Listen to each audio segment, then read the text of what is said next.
श्री स्वामी समर्थ.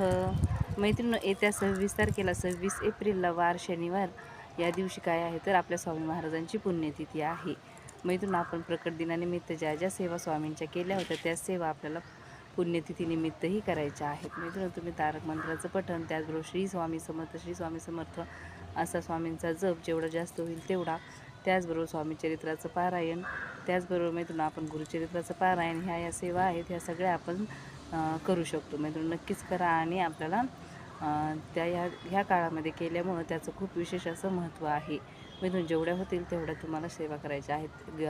स्वामी चरित्र स्वारामृताचे जेवढे पाठ होतील तेवढे पाठ करा. त्याचबरोबर मैत्रिणी गुरुचरित्राचा 14वा अध्याय, त्याचबरोबर 18वा अध्याय हेही आपल्याला पठण करायचं आहे. आणि त्यातल्या त्यात 7 दिवसाचं जर तुम्हाला गुरुचरित्राचं पारायण शक्य झालं तर तुम्ही नक्कीच करण्याचा प्रयत्न करा. येत्या 20 तारखेला पारायणाला बसायचं आहे आणि 26 तारखेला पारायणाची सांगता होणार आहे. 7 दिवसाचं असं आपल्याला गुरुचरित्राचं पारायण करायचं आहे. नक्कीच तुम्ही या काळामध्ये गुरुचरित्राचं पारायण करा आणि आपले सगळे प्रश्न त्यामुळे मार्गी लागणार आहेत.